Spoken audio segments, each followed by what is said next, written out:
KTM's own executives went on record and admitted they damaged their brand through overproduction and rushed quality control. Right now, over 147,000 unsold KTM motorcycles are still sitting in warehouses around the world. That backlog is crushing resale values for every current owner. A dealer I work with pulled his full sales data from the last 18 months. What it showed changed how I recommend this brand. The brand winning the most championship titles is the same one losing the most buyers. The pattern only makes sense once you see it building. A brand new 2024 KTM 890 Adventure that's stickered at $13,499, sold at a dealer liquidation event in late 2024 for $9,200. That is a 32% loss before the first owner turned the key, and that was not a one-off clearance. That was the market correcting for something KTM's own management created. Between January 2023 and October 2024, KTM kept factories running at full capacity while sales were dropping quarter after quarter. The storage costs alone for those excess bikes required 440 million euros in additional liquidity. That is not a rounding error. That is nearly $500 million spent storing motorcycles nobody had ordered. At peak inventory, KTM had up to 265,000 unsold motorcycles sitting between factory warehouses and dealer floors worldwide. To put that in perspective, the company sold 209,704 total units in all of 2025. They had built more than an entire year of supply that nobody asked for. But here's the catch. Those bikes did not just sit there and wait. They created a pricing pressure wave that hit every single KTM owner trying to sell used. When a dealer has brand new leftover inventory, they need to dump at 25% to 35% off sticker. Your 3-year-old used KTM with 8,000 miles on it is not worth what you thought it was. It is worth whatever number sits below those clearance prices. And that gap runs $1,200 to $2,500, depending on the model. That single decision saves you $1,200 to $2,500 if you wait for the inventory correction to finish, rather than buying in right now at what looks like a deal, but is really just the beginning of a longer price slide. The depreciation story gets worse when you look at what happened to the used market specifically, because KTM did not just flood the new side, they poisoned the used side too, and the mechanism is something most buyers never check. In November 2024, KTM entered what the Austrian courts call self-administration.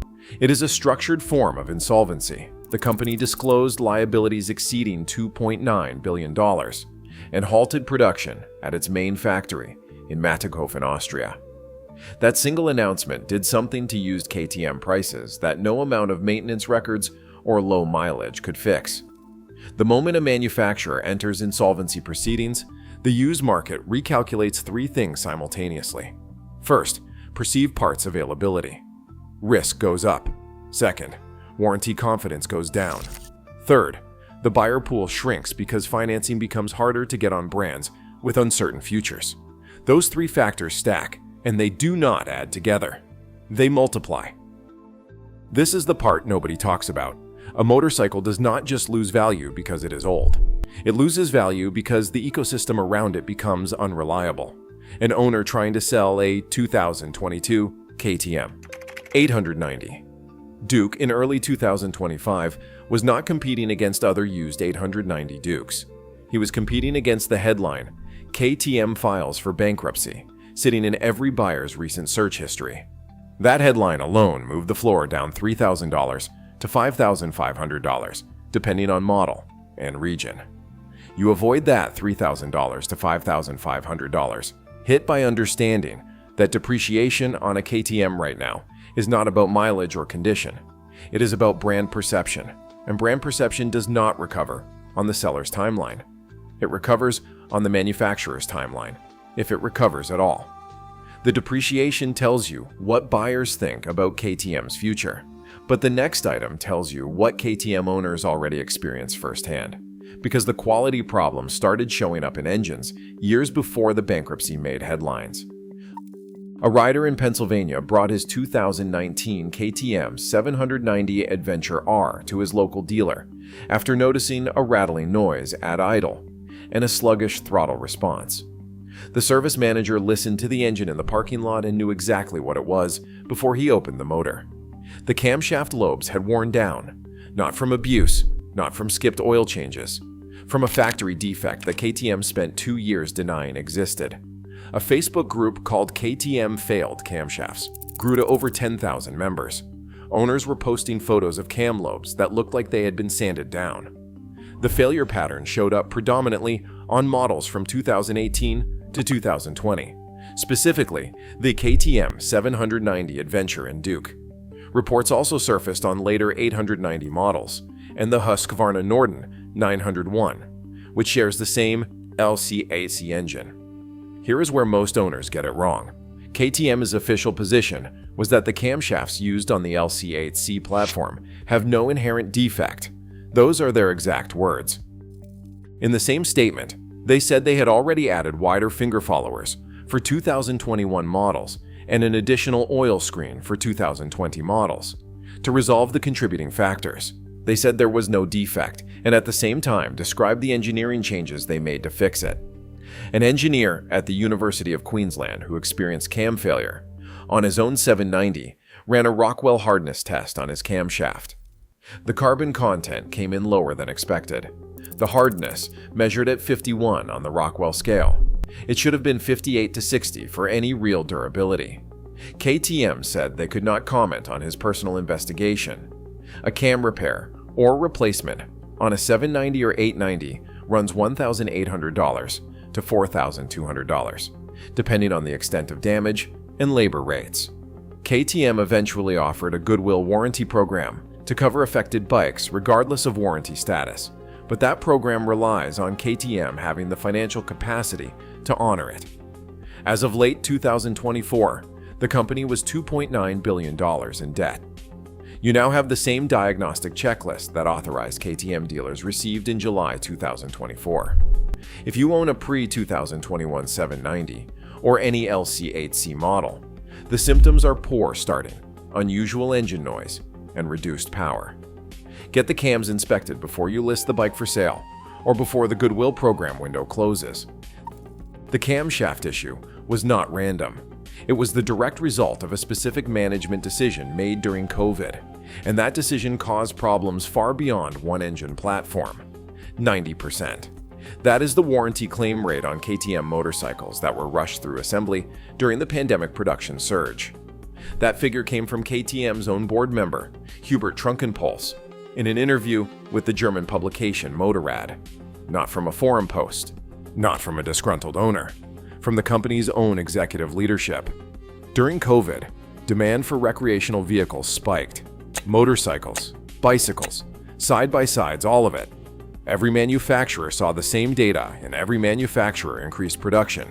The difference with KTM is they increased production, hit supply chain disruptions that forced shortcuts on the assembly floor, and then never adjusted course when demand started falling in late 2022 and into 2023. Trunkenpolz said it plainly. We damaged the KTM brand with overproduction and quality problems, and now we have to iron that out. That is not a paraphrase.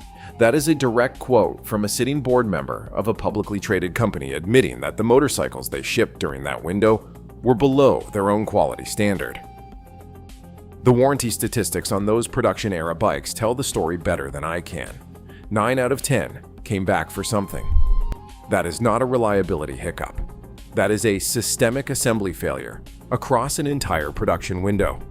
And many of those bikes are now hitting the used market as 3-year-old and 4-year-old machines with service histories that look like phone books. You now have the same production timeline that fleet buyers and wholesale auction houses use when evaluating KTM inventory. Bikes produced between mid-2020 and late 2023 carry elevated warranty claim histories. That is not speculation. That is KTM's own executive confirming it on the record. Factor that into any purchase or sale decision on a bike from that window. How those quality issues translate to your actual ownership experience depends on whether your local dealer is still operational? And that is a question a surprising number of KTM owners cannot answer with confidence right now. KTM owners assume that because KTM survived its insolvency, the dealer network survived with it. That assumption comes from the restructuring press releases. KTM's official statement during the self-administration period said, and I am reading this directly, KTM guarantees the continuation of motorcycles being delivered through our authorized KTM dealer network. Warranties, parts, service, all unchanged. But a guarantee from a company in insolvency proceedings is only as strong as the company's ability to follow through. And in reality, the dealer experience has not been uniform. Some dealers reassured customers immediately. Others went quiet. The ones that went quiet were the ones already underwater on floor plan financing for unsold KTM inventory they had been sitting on for months. There is one version of this story you want, and one you should avoid. The dealers who survived the inventory glut are the ones who negotiated aggressive discounts with KTM corporate and moved product at a loss to free up floor plan credit. The ones who did not survive were carrying high-interest loans on bikes that depreciated faster than they could sell them. The motorcycle industry calls this being drowned in iron. Dealers sat on hundreds of thousands of dollars in aging inventory with no buyer traffic. For you, this means the dealer you bought your KTM from in 2022 might not be the dealer servicing it in 2026. If your nearest authorized KTM dealer closes or drops the franchise, your next closest dealer could be 90 to 150 miles away. That distance converts to $3,500 to $7,000 in added cost over a 5-year ownership window when you factor towing, travel time, loaner bike rental, and the premium you pay for out-of-network service at a non-KTM shop. Call your dealer. Confirm they are still an authorized KTM franchise. Confirm they have direct access to the parts ordering system. That phone call is free. The alternative is finding out at the worst possible time. That dealer I mentioned in the opening, the one who pulled his sales data from the last 18 months, told me something else I have not shared yet. He said the number of KTM trade-ins coming across his counter tripled between January and September of 2025. Not because the bikes were breaking, because the owners were afraid of what comes next. That fear is not irrational, and every item remaining on this list is going to show you why. In March 2026, KTM announced they were extending their premium manufacturer's warranty to 4 years on all 2025 street-legal motorcycles. That sounds like confidence in the product. Read it again. They extended the warranty specifically on 2025 models, not 2026, last year's unsold inventory. The bikes that had been sitting on dealer floors and in warehouses for months. That warranty extension is not a show of quality. It is a clearance incentive dressed up as a benefit. But here is what surprised even me. The warranty requires all services to be performed at an authorized KTM dealer on the factory specified schedule. If you skip a service or go to an independent shop, the warranty is void. That means the warranty is only as reliable as the dealer network. And we just covered what is happening to the dealer network. There is a second timeline problem that runs alongside the warranty question. KTM recently copyrighted their plastics. Aftermarket manufacturers like Acerbis and UFO used to produce replacement bodywork for KTM off-road bikes, but their listings have been pulled. That is a revenue protection move. For owners, it means the aftermarket safety net that typically exists for popular motorcycle brands is getting thinner at exactly the moment you would expect it to be getting thicker. You avoid the $4,000 to $8,500 parts headache by confirming 3 things before you buy any KTM right now. 1. That your dealer has active access to the KTM parts portal. 2. That the specific parts for your model are currently in stock or have a listed lead time under 30 days. 3. That aftermarket alternatives exist for high-wear items. If any of those 3 answers is no, walk. The parts question leads directly into the next problem, because the people who used to design and test those parts, the engineers, the quality control staff, the research and development team, a significant number of them no longer work at KTM, KTM's investment in research and development dropped 69% in a single year. It fell from 235 million euros to 73 million euros. That is not a trim. That is gutting the engineering department. Simultaneously, the workforce was cut from 5,310 employees to 3,782 in 2025. Another 500 layoffs were announced in January 2026, targeting salaried staff and middle management specifically. When this round is complete, KTM will have lost roughly 40% of its total workforce in under 2 years. And this is the part that frustrates me.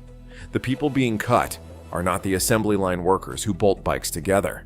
They are the engineers who catch problems before those bikes ship. They are the quality control staff who flag tolerance issues. They are the research and development team members who improve reliability generation over generation. When you lose 40% of that institutional knowledge in 24 months, the effects do not show up immediately. They show up 3 to 5 years from now, when the models designed by a skeleton crew start hitting the real world. Here is what surprised even me. Industry analysts are watching for signs that Bajaj, KTM's new majority owner, plans to shift more production to India, where labor costs are a fraction of Austrian rates. The company has not confirmed this publicly, but the pattern of cutting Austrian headcount while maintaining Bajaj's Indian manufacturing operations is difficult to interpret any other way. That single data point, the 69% research and development cut, gives you the same forward-looking risk assessment that institutional motorcycle investors use. The bikes KTM is selling right now were designed when the engineering team was at full strength. The bikes they will sell in 2028 and 2029 were designed by whatever is left. Factor that timeline into any decision about long-term ownership. The engineering team built the bikes, but the electronics in those bikes, specifically on the flagship models, have a separate reliability track record that most buyers never research until they are stranded on the side of a road.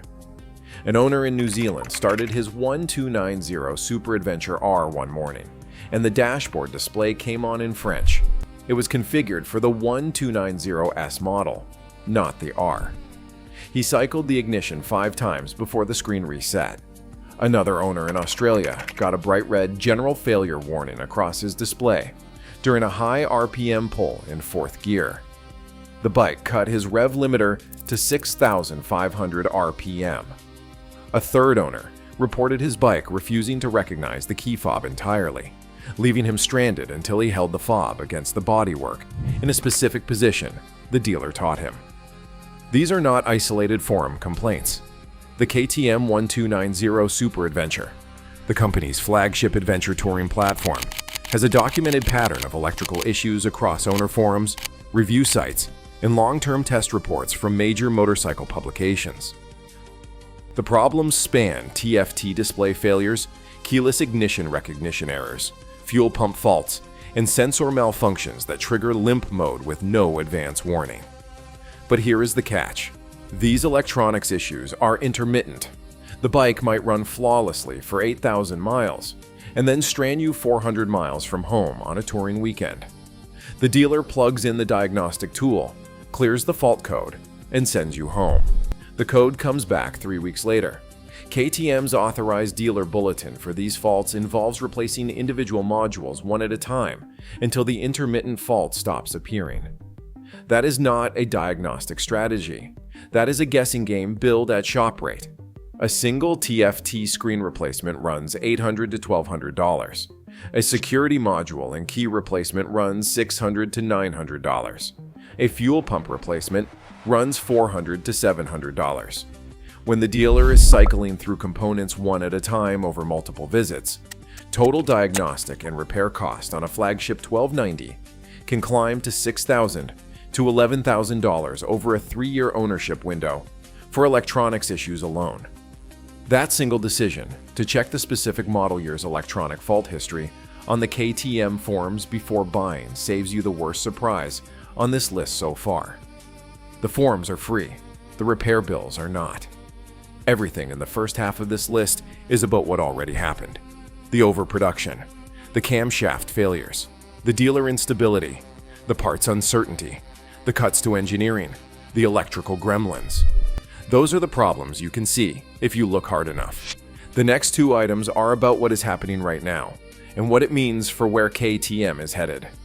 The shift from problems that already exist to risks that are still forming is where the real money gets lost. January 13th, 2026.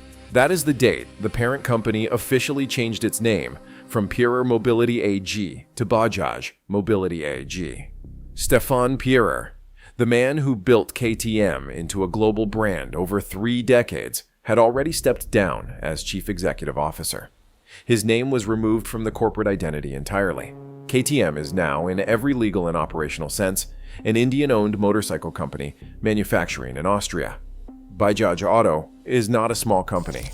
They are one of the largest motorcycle manufacturers in the world, producing millions of units per year in India. They have been a KTM investor since 2007, and they already manufacture KTM sub-400 cubic centimeters models, including the 390 Duke and the 390 Adventure, at their Chakan plant in Maharashtra. That partnership has worked well for nearly 2 decades. This is where most owners get it wrong. The concern is not that Bajaj makes bad motorcycles. Bajaj makes reliable, cost-effective machines that sell in enormous volumes across Asia, Africa, and South America. The concern is about what happens to the character of the product when a cost optimization company takes operational control of a performance premium brand.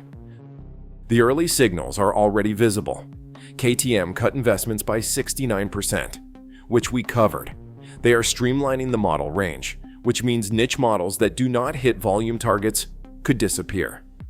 Industry observers expect more production to shift to Bajaj's Indian facilities over time, which lowers cost but changes the supply chain, the component sourcing, and potentially the fit and finish that European-built KTMs are known for. Here is what I tell my customers. If you want a European-built KTM, the window to buy one is narrowing. That is not a scare tactic.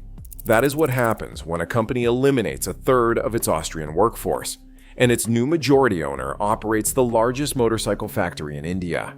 The bikes that roll off the Mattighofen line in 2026 may be the last generation of the product as you currently understand it.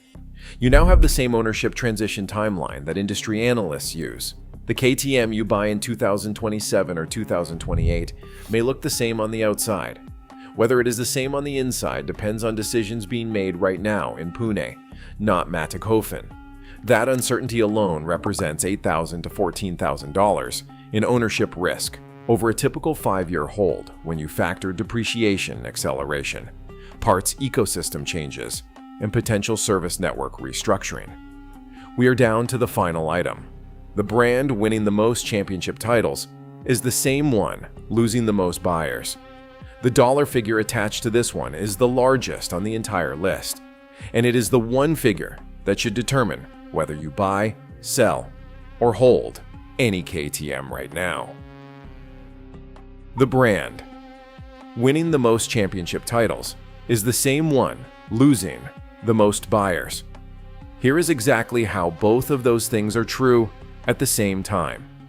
In 2025, KTM won 28 major racing championships worldwide, 12 FIM World Championships, 4 major national rider titles, and 12 constructor titles. The riders won 101 races and stood on the podium 250 times across MotoGP, Motocross, Rally, Enduro, and AMA Supercross.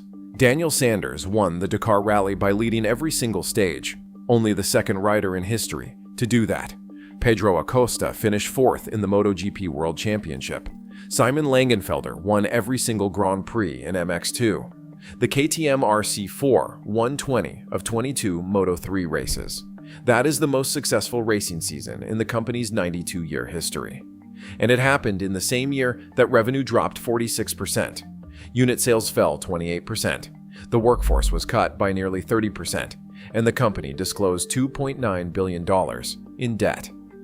The false belief is this: buyers assume that racing success proves engineering excellence, and engineering excellence proves the bike in their garage will be reliable, hold its value, and be supported for years. That assumption worked when KTM was a profitable company, reinvesting racing knowledge into production motorcycles.